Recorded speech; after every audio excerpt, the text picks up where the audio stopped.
I was in the middle of making my vlog and my son called. So I had to take that call. He is one call I will never, ever ignore. Sunday, Super Bowl Sunday, it is time for my weekly vlog. And a lot going on this week. I will start with some of the sad news for me.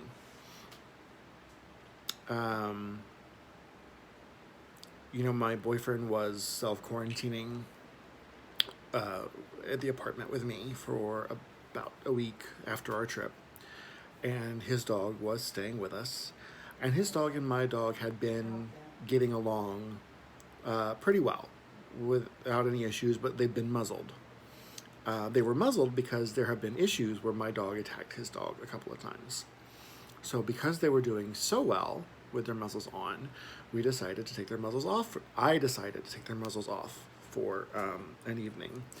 And we were watching some TV, and we both realized that we don't know where the dogs are. Well, they had found a box of cookies in the closet, and then they were eating them, and then it got into a fight, and my boyfriend's dog needed stitches in a couple of places. So not the first time there's been an issue with my dog attacking his dog, not the first time there's been an issue with my dog attacking any dog, honestly. So with that, we have begun the process of trying to rehome my dog. It needs to be a home where he's the only dog, and he's such a sweet boy. He's always happy, and it breaks my heart to have to think about finding him a new home. And what I am finding out after talking to a couple of rescue agencies is that finding a dog a home that has aggression issues is not easy. And there's not a big percentage of a chance that I'll be able to rehome him. And I'll have to look at other options, which it's hard. He's my buddy. Sits in my lap and watches TV with me and is really good on a leash and loves to snuggle. Lays down next to me while I work. He's my buddy. So dealing with those emotions right now makes it a little stressful.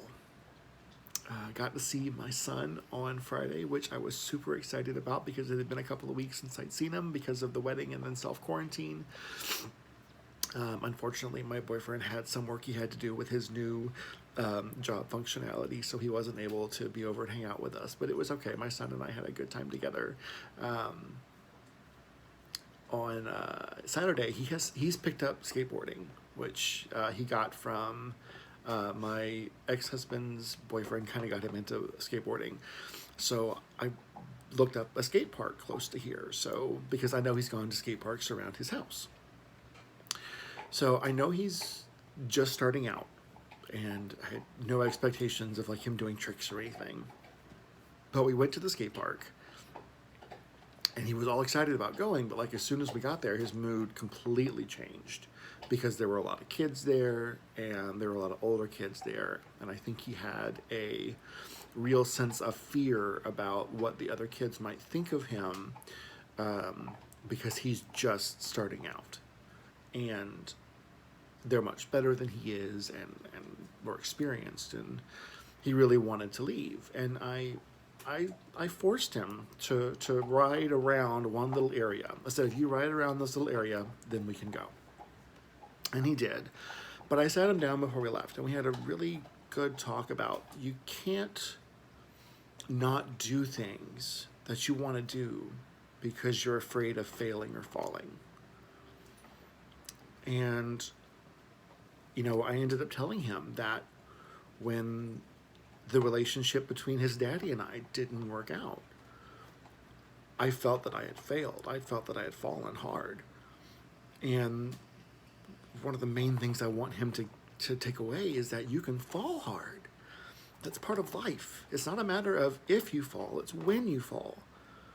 But you've got to be able to get back up and move forward and not worry about failing and not being afraid to do the things you want to do because you're afraid you're going to fail.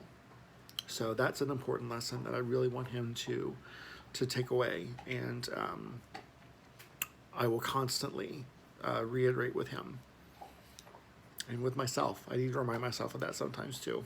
I'm not gonna lie. Got some exercise today. My boyfriend and I went to Memorial Park and we walked around a lot. It was a beautiful day for it. Got some fresh air, did a little self-care that mindset, and you know, caught some Pokemon and Pokemon Go, and it was really nice just to get out. It was a beautiful day. It was definitely a sunroof open, windows down kind of day. So we went and got coffee, went and got lunch, and then we went to the park, and that was awesome. It was honestly just what it needed for a little recharge. So, I don't know if y'all have seen this show, but there's a show called Zoe's Extraordinary Playlist. It's already in the middle of season 2. I love this show. And I was catching up on some of the episodes the other night that I was behind, and the latest episode had a scene that was so awesome that I went back, I recorded it, and I went back and I wrote down the dialogue because I want to read y'all the dialogue because it fits in so well with the mental health journey that I'm on, and I think it's really helpful for y'all too. So it's a conversation between the main character and one of her male friends, and she says, "I have been trying so hard to be happy lately, and the universe keeps throwing obstacles in my way." And he replies, "Yeah, life will do that to you. It's not like you have to only feel one thing at a time. You can feel all of the emotions at the same time, like happiness, anger, grief. You've got this massive hole in your heart that you just can't fill. And I get that. But the good news is that eventually that hole will scar over. You can wear that scar like a badge of honor, and it won't define you, it'll deepen you. It could. And you'll learn how to draw strength from it. Because scars are tough. They remind us all of the battles we fought and how we survived to tell the story. Just trust and allow all the emotions to be there. You'll be surprised at some of the old ones that start just springing back up." I really like that scene. I watched it twice. I recorded it. I wrote it down. I feel like that was a really good monologue about healing and scars and emotions and feeling and how we process things. So hope that resonated with y'all as well. I have a date coming up this week that I'm not looking forward to. It's actually tomorrow. And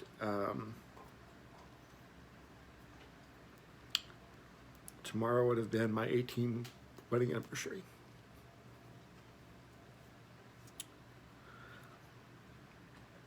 As happy as I am where I am in my life right now, doesn't mean I don't feel things and miss things. And this is kind of like what I was just saying from that show is you have to allow all the emotions to be there. And you have to feel them. And I know that this hole will scar over. And it will take time. And that's okay.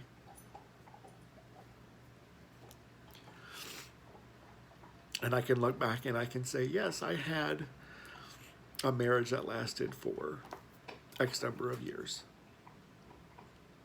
And I got a great son out of that marriage. And I've grown a lot since that marriage. So I will be able to use that scar as a badge of honor. So, I don't know how I'm going to feel tomorrow, but that's what tomorrow is. Anyway, I think my boyfriend wants to watch the Puppy Bowl, so we're going to see if we can find that and watch that.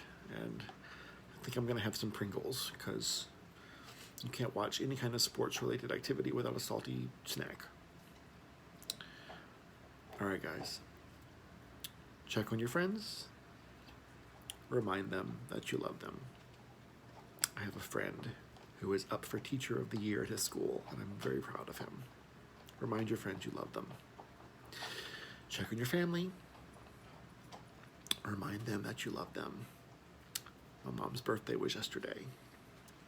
Every day is a gift. Check on yourself. Remind yourself that you love yourself. Allow your emotions, allow to feel your emotions, and allow those holes to scar over. And then draw power from those scars.